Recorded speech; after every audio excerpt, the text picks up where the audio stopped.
ஸ்ரீமதே ராமானுஜாய நமஹ. சென்ற வகுப்பிலே அர்த்தபஞ்சகம் என்றால் என்ன என்பதை பார்த்தோம். அர்த்தபஞ்சகம் என்றால் 5 அர்த்தங்கள்: பரமாத்மா, ஜீவாத்மா, விரோதி, உபாயம், பலம் என்கிற 5 அர்த்தங்கள். இந்த 5 அர்த்தங்களை தெரிவிப்பதற்காகத்தான் வேதங்கள் மற்றும் உள்ள பிரமாணங்கள் எல்லாம் இருக்கின்றன என்பதை பார்த்தோம். இதில் ஒரு சந்தேகம் எழலாம். இந்த 5 அர்த்தத்தை அறிந்து கொண்டால்தான் மோட்சம் என்பதையும் பார்த்தோம். ஆனால் மற்ற இடங்களிலே தத்துவத்திரயத்தை அறிந்து கொண்டால் மோட்சம், முமுட்சு என்பான் ஒருவனுக்கு, முமுட்சு என்றால் மோட்சத்திலே இச்சை கொண்டவன், விருப்பம் கொண்டவன், அவனுக்கு வேண்டியது என்ன என்றால் தத்துவத்திரயத்தை பற்றின அறிவு.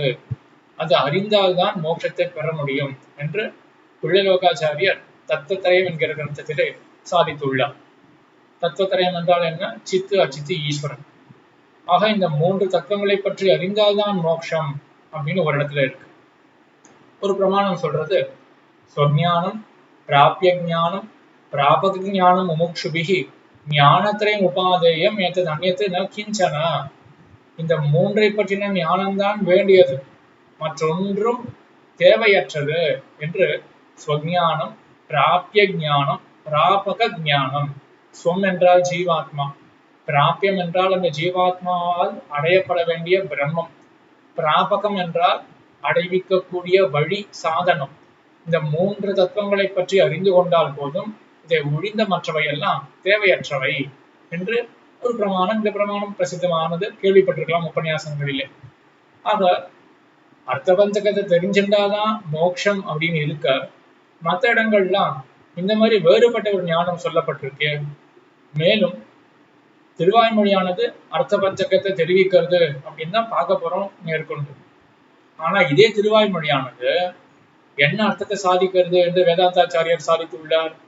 ஸ்வப்ராப்தேஹே ஸ்வயமிஹ கரணம் ஸ்ரீபதி பிரத்யபாதி என்ற இந்த ஸ்லோகத்தை முன்பே நாம் பார்த்துள்ளோம். மொத்தமாக திருவாய்மொழிக்கு என்ன அர்த்தம் என்றால், எம்பெருமான் திருவடிகளை அடைவதற்கு அவனே உபாயம் என்று இவ்வளவுதான் திருவாய்மொழிக்கு அர்த்தம் என்று வேதாந்த தேசிகன் பணித்துள்ளார். அழகிய மணவாள பெருமான் நாயனாரும் என்ன பணிக்கப் போகிறார் என்றால், இந்த திருவாய்மொழியிலே அர்த்தபஞ்சகம் சொல்றது என்பது உண்மைதான். அதே போல இந்த திருவாய்மொழியை எப்படி பார்க்கலாம் என்றால், உபாயத்தை சொல்லுகிறதாகவும் உபேயத்தை சொல்லுகிறதாகவும் பார்க்கலாம். 2 அர்த்தம் தான். உபாயம், உபேயம் 2 அர்த்தம் தான். உபேயம் என்றால் பலம். 2 அர்த்தங்கள் தான் தெரிவிக்கப்படுகின்றன திருவாய்மொழியிலே அப்படின்னு சொல்ல போறார். மேற்கொண்டு ஒண்ணு சாதிக்க போறார். ஒரே ஒரு அர்த்தம் தான் திருவாய்மொழிக்கு. என்ன அர்த்தம் என்றால் பலம். இந்த ஜீவாத்மாவானவன் ஸ்ரீவைகுண்டத்துல என்னென்ன பலன்கள் இவனுக்கு ஏற்படும், எம்பெருமானை சேவிக்கிறது, அனுபவிக்கிறது, அங்க அந்திதொழும் சொல் என்று நமஸ்காரம் பண்றது, அந்த உகப்பால விழுந்து வணங்குறது, இந்த பலன்கள் இருக்கே, இதை சொல்றதுக்காக தான் திருவாய்மொழி என்று ஒரே ஒரு அர்த்தம் தான் திருவாய்மொழிக்கு. பலம் என்கிற ஒரே ஒரு அர்த்தம் தான் என்று மேலும் அழகிய மணவாள பெருமான் நாயனார் அருளி செய்ய போகிறார். ஆக இப்படி இருக்க அர்த்தபஞ்சகம் அறிய வேண்டும் என்று எப்படி நாம் கொள்ள முடியும் என்றால், இந்த கேள்விக்கு ஒரு பதில் போல மணவாள மாமுனிகள் ஒரு வியாக்கியானம் இட்டருளி இருக்கிறார். என்ன வியாக்கியானம் என்றால், ஸ்ரீவச்சன பூஷணத்தினுடைய ஆரம்ப சூத்திரம், ஆரம்ப வாக்கியம் என்னவென்றால், வேதார்த்தம் அறுதியிடுவது ஸ்மிருதி இதிஹாச புராணங்களாலே. இதான் ஸ்ரீவச்சன பூஷணத்துல பிள்ளைலோகாச்சாரியர் அருளி செய்யக்கூடிய முதல் வாக்கியம். வேதார்த்தம் அறுதியிடுவது ஸ்மிருதி இதிஹாச புராணங்களாலே. வேதத்தினுடைய அர்த்தத்தை நாம் நிர்ணயிக்க வேண்டும் என்றால் ஸ்மிருதி இதிஹாச புராணங்களினுடைய துணையை கொண்டு வேதத்தினுடைய அர்த்தத்தை நிர்ணயிக்க வேண்டும் என்று இந்த சூத்திரத்துக்கு அர்த்தம். இதில் மாமுனிகள் அருளி செய்யும் பொழுது வேதார்த்தம் என்று இருக்கின்றது. வேதத்தினுடைய அர்த்தம். வேதத்தினுடைய அர்த்தம் என்றால் என்ன என்றால் 2ஆக பிரிக்கிறார் மாமுனிகள். கர்மம், பிரம்மம் என்று 2 தான் வேதத்துக்கு அர்த்தம். இது நம்ம ஸ்ரீபாஷ்ய சாரத்திலே பார்த்த விஷயம்தான். 2 மீமாம்சா சாஸ்திரம் இருக்கு இல்லையா? ஒண்ணு ஜெய்மினி சொன்னது கர்ம மீமாம்சா சாஸ்திரம், பூர்வ மீமாம்சா. நம்ம பார்த்துட்டு வர ஸ்ரீபாஷ்யம் அது உத்தர மீமாம்சா. ஆக வேதத்துல 2 பாகம், கர்மகாண்டம், பிரம்மகாண்டம். ஆக வேதத்துக்கு 2 அர்த்தம், கர்மம், பிரம்மம் 2 அர்த்தங்கள் தான் வேதத்துக்கு என்று தெரிவித்தருடைய மாமுனிகள் மேற்கொண்டு ஒரு சந்தேகத்தை கிளப்புகிறார். இப்ப வேதத்துல எவ்வளவோ அர்த்தங்கள் மற்றதெல்லாம் இருக்கு, முக்கியமா அர்த்த பஞ்சகம் தெரிய வேண்டும் அப்படின்னு இருக்கே ஒரு பிரபாதம். அப்போ 2 அர்த்தம் போதுமா? இதை தெரிஞ்சாலே எல்லாமே தெரிஞ்சதாக ஆயிடுமா? வேதத்துக்கு இவ்வளவுதான் தாற்பயம் என்று சொல்ல முடியுமா என்றால், இந்த 2 அர்த்தத்துக்குள்ளேயே எல்லாம் அடக்கம் என்பதை அழகாக விவரித்தருளுகிறார் மாமுனிகள். எப்படி கர்மத்தை தெரிஞ்சுட்டா பிரம்மத்தை தெரிஞ்சுட்டா எல்லா அர்த்தங்களும் தெரிய வந்துவிடும் அப்படின்றதை மாமுனிகள் அங்க விபுலமாக வியாக்கியானம் விட்டருளுகிறார். ஆக அந்த விதத்துல பார்த்தோம் என்றால் அப்ப என்ன தெரியறது? இந்த அர்த்தத்துக்குள்ளேயே கர்மம் பிரம்மம் அப்படின்ற 2 அர்த்தத்துக்குள்ளேயே மத்த எல்லாமே அடக்கம் அப்படின்னு இருக்கு இல்லையா? அதே போல தத்துவத்திரயத்தை தெரிஞ்சின்றாதான் மோட்சம் அப்படின்னு சாதித்தாலும் அந்த தத்துவத்திரய ஞானம் சித்து அச்சித்து ஈஸ்வரன் அந்த 3ஐ பற்றின ஞானம் ஏற்பட்டாலே அர்த்த பஞ்சகத்தையும் அங்க கொண்டு வந்துடலாம் அப்படின்னும், அதே போல ஸ்வஜானம் பிராபிய ஜானம் பிராபக ஜானம் முமுட்சுபிகி அப்படின்னு மற்றொரு பிரமாணம் பார்த்தோம் இல்லையா? அங்க என்ன இருக்கு? தன்னை பற்றின ஞானம் ஜீவாத்ம ஜானம் பரமாத்ம ஜானம் பிராபக ஜானம் 3 தான் இருக்கு என்று சொன்னாலுமே கூட அந்த 3லே 5ஐயும் கொண்டு வந்து விடலாம். அதே போல திருவாய்மொழியில பலத்தை மட்டும்தான் சொல்றது அப்படின்னாலே ஒரு உதாரணம் பார்ப்போமே. இப்ப பலத்தை மட்டும்தான் சொல்றது திருவாய்மொழி அப்படின்னு இருந்தாலுமே கூட அங்க 5 அடக்கிடலாம். எப்படின்னா என்ன பலம்? பகவானை அனுபவித்தல் அப்படின்னு தானே பலம். அப்ப பலத்திலே பகவானை வந்து சேர்ந்துடலாம். சரி, அனுபவிக்கிறது யாரு? இந்த ஜீவாத்மா தானே அனுபவிக்கிறான். அப்போ ஸ்வஸ்வரூபமும் வந்து சேர்ந்துடுறது. சரி, இவ்வளவு நாளா ஏன் பலத்தை அனுபவிக்கல? அப்ப தடையாக ஒண்ணு இருந்தது, விரோதி ஸ்வரூபம் வந்து சேர்ந்துடுறது. என்ன பண்ணி அவன் பலத்தை அனுபவிக்கிறான்? இவ்வளவு நாள் செய்யாதவன், அதாவது பலத்தை பெறாதவன் இப்ப பெறுகிறானே, அப்போ உபாய ஸ்வரூபமும் வந்து சேர்ந்துடுறதுன்னு இந்த விதத்துல பலம் அப்படின்னு தெரிவித்தாலும் அதிலேயே மற்ற 4ம் கொண்டு வந்து விடலாம் என்று இப்படி எல்லா இடத்திலையும் அர்த்த பஞ்சகத்தை கொண்டே நம் ஆச்சாரியாலாம் விவகாரம் செய்கிறார்கள், அதாவது வியாக்கியானம் விட்டுருடுகிறார்கள். இப்படி இருக்க இது ஒரு விஷயம் நம்ம பார்க்க வேண்டியதாக இருந்தது. இதற்கு மேல் இந்த அர்த்த பஞ்சகத்தை 5 அர்த்தங்கள் இருக்கு இல்லையா? இதை முறையை ஆழ்வார் வந்து திருவாய்மொழியில் எப்படி தெரிவிக்கிறார் என்பதை பார்ப்போம். அழகியமானவாள பெருமாள் நாயனார் என்ன பண்ணியிருக்கார் அப்படின்னா 5 அர்த்தங்கள், ஒவ்வொரு அர்த்தத்துக்கும் 4 பதிகங்கள், 4 திருவாய்மொழி. ஒவ்வொரு பரமாத்ம ஸ்வரூபம் அப்படின்னு எடுத்துட்டோம்னா பரமாத்ம ஸ்வரூபத்தை பத்தி தெரிவிக்கிறதுக்கு 4 பதிகங்கள், 40 பாட்டுகள். அதே போல ஜீவாத்மாவை பத்தி தெரிவிக்கிறதுக்கு 4 பதிகங்கள் என்று இப்படி 20 பதிகங்களாலே அர்த்த பஞ்சகத்தை ஆழ்வார் அருளி செய்கிறார். அப்ப மீதம் உள்ளது எவ்வளவு எத்தனை மீதம் உள்ளவை? 80 பதிகங்கள் மீதம் உள்ளவை. அவையெல்லாம் இந்த 20 பதிகங்களுக்கு விவரணம் என்று அழகியமானவாள பெருமாள் நாயனார் இப்படி தெரிவிக்கின்றார். அதில் பரமாத்மாவை பற்றி தெரிவிக்கக்கூடிய 4 பதிகங்கள் எவை என்றால் உயர் திண் அணை 1. 4 பதிகங்கள் உயர் திண் அணை 1. உயர் என்றால் உயர்வர உயர் நலம், முதல் 10 முதல் திருவாய்மொழி. அடுத்தது திண், திண்ணன் வீடு முதல் முழுதுமாய், 2ஆம் 10 2வது திருவாய்மொழி. அதுக்கப்புறம் அணை, அணைவதரவணை மேல், 2ஆம் 10 8ஆம் திருவாய்மொழி. அதற்கு பிறகு 1 ஒன்றும் தேவும் உலகும் உயிரும் என்று 4ஆம் 10வது திருவாய்மொழி. இந்த 4 பதிகங்கள் தான் பரத்வத்தை தெரிவிக்கக்கூடிய, அதாவது பரமாத்ம ஸ்வரூபத்தை தெரிவிக்கக்கூடிய பதிகங்கள். சரி, இந்த 4ல எப்படி பரமாத்மாவை தெரிவிக்கிறார் ஆழ்வார் என்றால், முதலிலே உயர்வர உயர்நலம் என்ற பதிகத்திலே ஸ்ருதிச்சாயையிலே தெரிவிக்கிறார் ஆழ்வார். அதாவது ஸ்ருதி என்றால் வேதம். வேதத்திலே பகவான் பரதத்துவம் எப்படி சொல்லப்பட்டிருக்கின்றானோ அந்த விதத்திலே தெரிவிக்கிறார் உயர்வர உயர்நலம் அப்படின்ற பதிகத்திலே. அதே போல அங்கு அன்வயத்தாலே தெரிவிக்கிறார். அன்வயம் என்றால் தொடர்பு படுத்தி தெரிவிக்கிறது. பரதத்துவம் யாரு என்றால் ஸ்ரீமன் நாராயணன் அப்படின்றத அந்த உயர்வர உயர்நலம் அப்படின்ற திருவாய்மொழியில தெரிவிக்கிறார். இல்லையே, திருவாய்மொழியில ஸ்ரீமன் நாராயணன் அப்படின்னு நாராயணன் அப்படின்ற திருநாமம் வரலையே, அது வீடுவின் முற்றமும் அப்படின்ற அடுத்த பதிகத்துலதான வருது என்றால் நம்ம ஆச்சாரியால் காட்டுறா இந்த 10 பாட்டினுடைய அர்த்தத்தை பார்த்தாலே நாராயணன் அப்படின்ற பதத்துக்கு என்ன அர்த்தமோ அது இந்த 10 பாட்டுல வந்துடுறது அப்படின்னு காட்டுறார். அதை நம்ம வந்து உயர்வர உயர்நலம் பதிகத்தை அனுபவிக்கும் பொழுது அந்த அர்த்தத்தை அனுபவிக்கலாம். ஆக உயர்வர உயர்நலம் அப்படின்ற முதல் பதிகத்துல ஆழ்வார் என்ன பண்றார் அப்படின்னா அன்வயத்தால தெரிவிக்கிறார். அன்வயத்தால தெரிவிக்கிறார்னா தொடர்பு படுத்தி தெரிவிக்கிறார். எப்படி பரதத்துவம் ஸ்ரீமன் நாராயணன் அப்படின்னு அன்வயத்தால தொடர்பு படுத்தி தெரிவிக்கிறார். மற்றொன்று உயர்வர உயர்நலத்துக்கு என்ன பண்றார் அப்படின்னா பரதத்தை தெரிவிக்கிறார். சுவ அனுபவ முகத்தாலே தெரிவிக்கிறார். எம்பெருமானை தான் அனுபவிச்சுட்டு இருக்கார், அது உள்ள போயிட்டு இருக்கு, அது பாட்டாக வெளில வருது. ஆழ்வார் அனுபவிக்கிறார் அப்படின்றது நமக்கு தெரியாது, அவர் அனுபவிச்சா நமக்கு எப்படி தெரியும்? அது பாட்டாக பெறப்பட்டு வருதுனால்தான் நமக்கு தெரியாது அவர் அனுபவிக்கிறார் அப்படின்னு. அப்போ சுவ அனுபவத்தை உள்ளடக்கி கொண்டு வெளியே அவர் இந்த மாதிரி பாட்டை பாடறார் என்று இந்த ஒரு தத்துவமானது உயர்வர உயரணும் அப்படின்ற பதிகத்துக்கு இருக்கு. அடுத்தது என்ன? பரமாத்மா உயர்வர உயரணும் அப்படின்ற பதிகத்தில் தெரிவித்தார் ஆழ்வார்.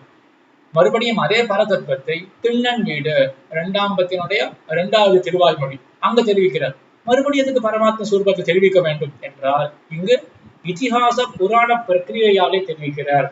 இதிகாசங்கள் புராணங்கள் என்ன, இவற்றிலே பகவான் எப்படி பிரதிபாதிக்கப்படுகின்றானோ அந்த கிரமத்திலே ஆழ்வார் இங்கு 2 திண்ணன் வீடு அப்படின்ற பதிகத்திலே தெரிவிக்கிறார். மற்றொரு வாசி என்ன அப்படின்னா, உயர்வர உயர்நலம் பதிகத்தில் என்ன பார்த்தோம்? அன்வயத்தாலே தெரிவிக்கிறார், தொடர்பு படுத்தி தெரிவிக்கிறார். பரதத்துவம் ஸ்ரீமன் நாராயணன் அப்படின்னு தொடர்பு படுத்தி தெரிவிக்கிறார். இங்க அன்வயத்தாலும் வெதிரேகத்தாலும் தெரிவிக்கிறார், தொடர்பு படுத்தியும் தெரிவிக்கிறார், பிரிநிலையும் தெரிவிக்கிறார். என்ன என்றால், கண்ணன் கண் அல்லதில்லையோர் கண்ணே அப்படின்னு இந்த திண்ணன் வீடு அப்படின்ற பாட்டுல ஆழ்வார் தெரிவிக்கிறார். என்ன? கண்ணன் தான் கண், அவன் தான் ரக்ஷகன், அவன் தான் ரக்ஷகன் அப்படின்றது பரதத்துவம் அப்படின்னு வச்சுக்கோமே. அப்போ கண்ணன் தான் பரதத்துவம் அப்படின்னு தொடர்பு படுத்தி தெரிவிக்கிறார். அல்லதில்லையோர் கண், அவனை ஒழிய மற்றவர்கள் ரக்ஷகர்கள் அல்லர்கள், அவனை ஒழிய மற்றவர்கள் பரதத்துவம் அல்லர்கள் அப்படின்னு வெதிரேகத்திலையும் பிரித்தும் தெரிவிக்கிறார் ஆழ்வார் அப்படின்னு மற்றொரு வாசி இருக்கு.